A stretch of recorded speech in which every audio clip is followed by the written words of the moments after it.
Gente, eu tenho recebido alguns pedidos para fazer vídeos, né, tentando simplificar determinados filósofos e pensadores que são muito difíceis, né? Então, quer dizer, você que vai fazer aí um vestibular, você que vai fazer uma prova no colégio, você que vai fazer, sei lá, o Enem, ou você mesmo que quer apenas compreender um pouco de algum pensador, e esse pensador é muito difícil, muito complicado, você não está com paciência para ficar ali estudando, quebrando a cabeça, esse vídeo é para você, né? É para vocês, né?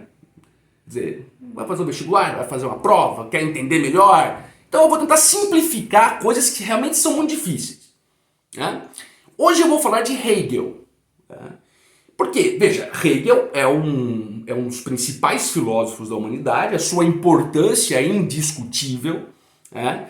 E, claro, Hegel sempre vai ser tema aí, de provas do Enem, de provas do colégio. E, veja, principalmente Hegel, ele é fundamental para a compreensão pessoal de cada um, porque quando você compreende ali, ou pelo menos chega perto de uma boa compreensão da obra de Hegel, você realmente se transforma, né? Então vamos lá, eu vou tentar simplificar, isso é quase como uma heresia, tá? Porque Hegel é um dos filósofos mais difíceis que existe de se compreender. Junto com Kant ali, Hegel e Kant podem dar as mãos no quesito dificuldade. É um negócio extremamente difícil, complexo e denso. Não posso mentir para vocês, tá?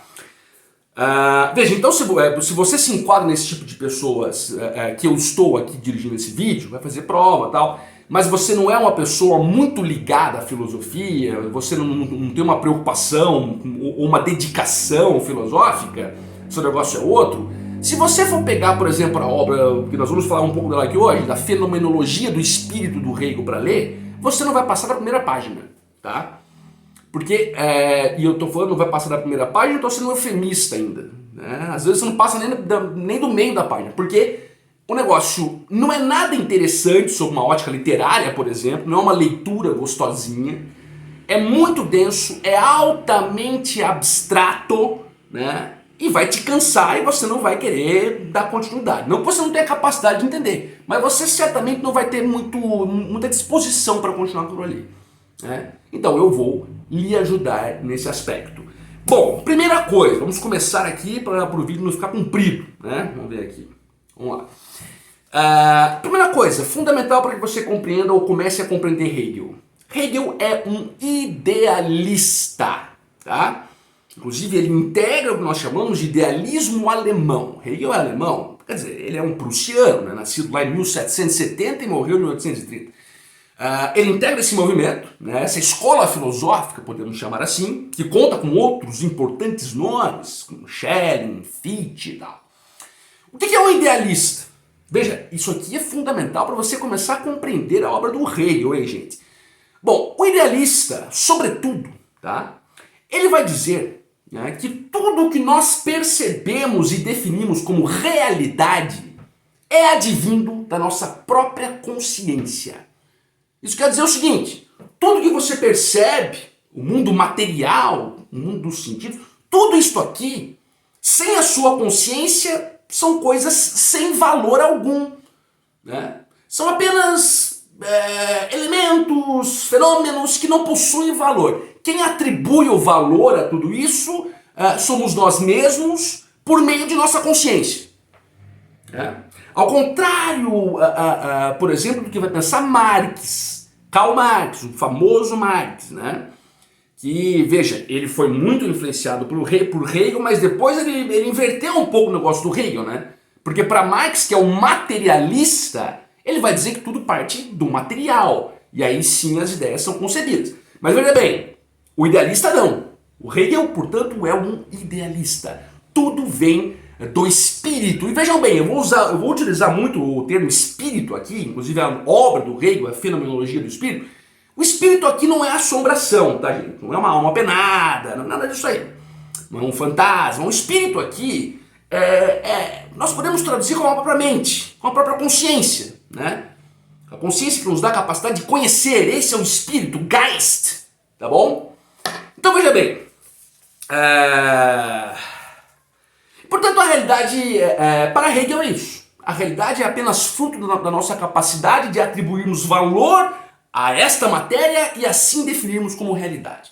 Ponto. Esse é o primeiro postulado que você precisa entender para compreender Hegel. Vamos para o segundo postulado, que é muito importante também, que são as transformações desta própria realidade. Hegel vai dizer que a nossa realidade, primeiro, tá, ela é sempre impermanente. Ela vai mudando de tempos em tempos. Portanto, veja bem, ele acho que deve muito aqui ao próprio Heráclito, né? Lembra do pré-socrático Heráclito? Quer dizer, ninguém pode banhar isso no rio, no mesmo rio duas vezes e tal. Sim, Hegel vai dizer que a realidade ela muda o tempo todo. Portanto, vamos pegar um exemplo. Aquilo que é uma verdade ou tido por uma verdade hoje, em um outro tempo ela foi uma mentira. Porque as coisas vão se transformando. Hegel vai, portanto, rechaçar uma ideia de um elemento de verdade absoluto. Não, nada pode ser absoluto porque tudo se transforma. Inclusive Hegel, anotem isso que é importante, isso pode cair na sua prova também, enfim.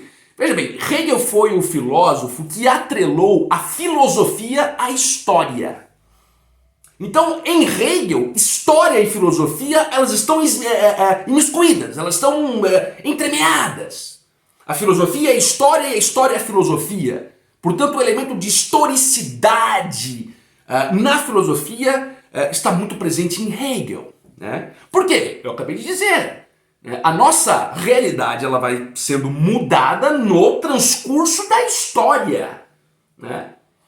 Vamos lá, vocês entenderam até aqui? Vamos aqui para um terceiro postulado muito importante. Como que se dá?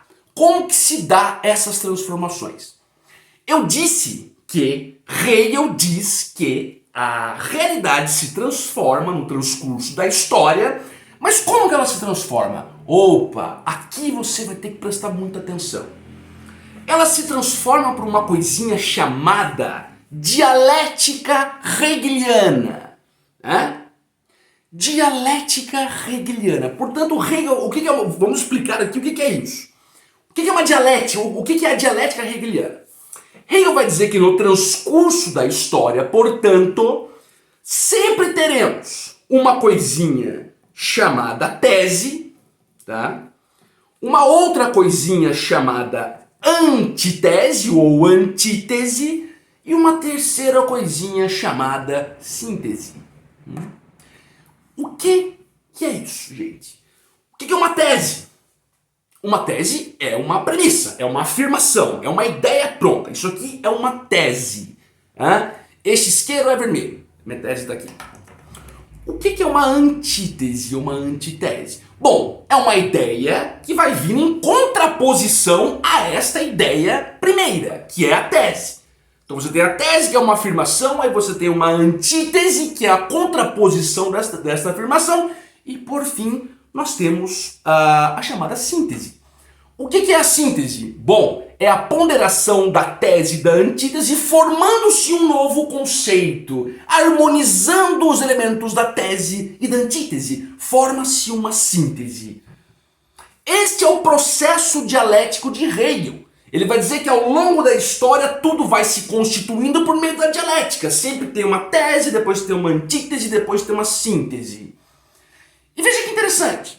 Esta síntese formada a partir da ponderação da tese e da antitese, ela vai se tornar posteriormente uma nova tese. Sim. Aí esta nova tese, que se formou a partir da síntese, vai receber uma outra contraposição, que vai ser uma outra antítese ou antitese, e que vai gerar uma outra síntese. Aí essa outra síntese vira uma tese e assim por diante. Então perceba, Hegel vai dizer que todo o transcurso da história, quer dizer, a realidade nesse transcurso da história, que ele chama de Zeitgeist, né, vai sendo transformada pela dialética. É sempre isso. Sempre tem uma ideia, vem uma ideia contrária e forma-se uma nova ideia. E assim por diante. Por isso que não há nada absoluto, porque aquilo que virou absoluto logo vai ser contraposto para uma outra coisa para virar outro absoluto e assim por diante. essa ideia de Hegel que se tange a vicissitude da realidade. Lembrando mais uma vez, a realidade para Hegel é a própria consciência. Somos nós que definimos os elementos materiais para torná-lo uma realidade. Tá? Então vocês entenderam daqui, certo? Agora, eu vou passar aqui para o penúltimo postulado. Fiz um pequeno organograma aqui para tentar simplificar bem. Veja, Hegel aqui, portanto, como eu já passei para vocês, a questão da realidade, da dialética, do transcurso da história. Mas Hegel também vai definir o nosso espírito. Eu vou repetir, não é a nossa assombração, não. Ele vai definir a nossa consciência. Ele vai definir a nossa mente, a nossa capacidade de conhecer. Ele vai definir em 3 tipos, tá? Portanto, você, eu, nós temos uma consciência. Essa nossa consciência, ela possui classificações. Primeiro, presta bem atenção. Ele vai chamar o primeiro tipo de consciência, né, de espírito em si. Consciência em si mesma. O que é isso? Bom, é aquele primeiro contato que você tem uma noção de onde você está. Você não pondera nada além, você apenas sente as situações, olha, né, sabe aquele bebezinho que nasce? Quando ele nasce, ele começa a olhar as coisas, ele tem uma consciência que ele existe. Essa é a primeira classificação da consciência. Ele vai colocar uma segunda classificação, que é a chamada consciência no outro. Quer dizer, quando você começa a perceber que você não está sozinho. Quando você começa a perceber que há outros com você, que há outros pensamentos, que há outras posições, que há outras consciências. Então você primeiro vê na questão da consciência em si. Opa, eu existo, eu sou eu. Aí você vai passar para a consciência no outro. Não que vai passar, quer dizer, nós vamos ter essa outra classificação. A consciência do outro. E por fim, ele vai chamar aqui do espírito absoluto. Que é quando você tem a plena consciência de onde você está, das ligações que você tem com o outro, você tem uma espécie de domínio da situação. Essas são as 3 classificações do espírito, da consciência, em Hegel. Isso é muito importante você saber. Porque isso pode muito bem cair numa prova aí de concurso, de Enem, qualquer coisa. Então, Enem, o espírito em si, o espírito para o outro e o espírito absoluto. Aqui pode parecer um pouquinho complicado, mas eu preciso falar porque é importantíssimo. Eu acabei de falar para vocês da questão da dialética, né? Que o transcurso da história é aquilo, tese, antítese e síntese. Aqui no espírito isso também vai existir, tá? Vamos fazer uma relação. Olha só, a sua consciência em si seria uma tese. Você está afirmando algo. A sua consciência para o outro seria uma contraposição a esta consciência em si. Portanto, ela seria antítese. E o seu espírito absoluto seria a síntese. Quando você tem a plena consciência, quando você pondera todos os elementos da consciência em si mesmo, da consciência para o outro, e forma essa plena consciência. Aqui nós temos o espírito absoluto. E isto vai continuando. Talvez essa parte seja um pouquinho mais difícil de compreender, e olha que eu estou fazendo o possível para facilitar. Mas veja, eu vou repetir. As classificações do espírito em Hegel também estão impregnadas pela dialética. O espírito em si mesmo seria uma tese. O espírito para o outro, como eu já expliquei, seria uma antitese ou uma antítese. E o espírito absoluto, quando você confronta esses dois tipos de consciência e estabelece uma plena consciência da sua vida em sociedade, seria o espírito absoluto. Tomar um cafezinho aqui. Quero que vocês entendam bem isso. Então Hegel, ele vai dizer isso. Ora, eu preciso fazer uma última observação. Eu disse que esta era a penúltima, agora eu vou fazer uma última observação sobre Hegel. Veja bem, ele vai ter um aspecto político na obra dele. Porque ele vai trazer toda esta questão da realidade para uma questão social, né? Porque, claro, ele disse que a história é transmutada ao longo dos períodos, é o Zeitgeist, né? por meio da dialética. E é claro que a nossa realidade, ela consiste numa sociedade. Para Hegel, ninguém está sozinho, quer dizer, ninguém subsiste sozinho. Então tem um componente social aqui. Hegel vai trazer a sua filosofia para esse componente social. Primeiro ele vai dizer o seguinte: o indivíduo, né, nós, já inseridos na sociedade, tá, gente? Nós primeiro vamos lá para os nossos interesses particulares. Olha, eu estou aqui, eu quero isso, gosto disso, penso assim, assim, assado. Tá? Tese. Vamos lá, não se assustem. Aqui nós temos a nossa tese dentro da sociedade. Aí depois você olha para a coletividade. Mas peraí, não pode prevalecer tudo que eu penso, tudo que eu acho. Quer dizer, o elemento particularista não pode prevalecer sobre o elemento coletivo. Portanto, o coletivo dentro da sociedade vai ser o quê? A antitese. Mas qual vai ser a síntese disso então? Veja, se a minha percepção particular na sociedade é a tese, se a própria sociedade é a antitese, o que vai ser a síntese? Hegel vai dizer que é o Estado. Portanto, Hegel vai dizer que o Estado é o espírito absoluto, porque ele vai ponderar sobre os interesses particulares e os interesses coletivos e vai realmente ter a plena consciência sobre a relação entre o indivíduo e a sociedade. Portanto, o Estado seria o espírito absoluto. É isto, gente. É isto. Nesse vídeo eu tentei compilar aqui os principais postulados do pensamento hegeliano. Obviamente eu não me aprofundei em nada.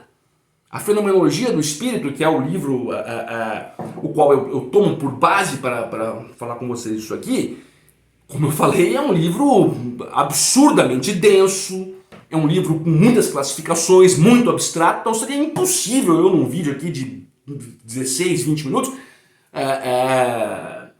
fazer uma análise robusta. Claro que não, né? Se fazer uma análise robusta de Hegel, eu precisaria de 1 ano falando direto, né? E seria muito pouco ainda. Mas o que eu disse aqui é o suficiente, sim. Para você que vai fazer uma prova, você que quer entender um pouco melhor as coisas, sim, é suficiente, tá bom? Bom, tinha uma outra coisa. Eu vou falar uma última coisa, gente. Desculpa. Eu esqueci de falar uma coisa que é importante também. É importante. Só fazer um paralelo aqui. Talvez isso possa cair na sua prova. Veja. Kant, Immanuel Kant, ele antecedeu a Hegel.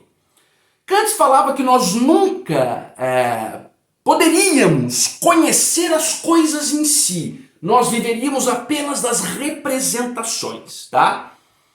Então, nós vivíamos apenas de fenômenos, aquilo que aparecia pra gente. O númeno que Kant chamava, quer dizer, a coisa em si, nós nunca conseguiríamos atingir porque a nossa capacidade é limitada. Tá? Hegel, posto que muito influenciado por Kant, ele vai discordar de Kant nesse ponto, porque ele vai dizer que nós podemos sim conhecer a coisa em si. Tá? A coisa em si seria, obviamente, estaria atrelada ao chamado espírito absoluto que eu já falei com vocês. Queria só fazer essa observação, porque isso pode cair. Claro, fui aqui nessa observação, fui totalmente superficial, perfunctório, mas o suficiente para você entender e fazer uma boa prova, ou para você entender mesmo pessoalmente aqui o pensamento do Hegel. Tá bom? Gente, peço a sua inscrição, peço que você curta o vídeo, que você compartilhe, acione a sinetinha das notificações, faça todo aquele protocolo que vocês assim vai nos ajudar muito aqui no canal. Tá bom? Muito obrigado, até a próxima.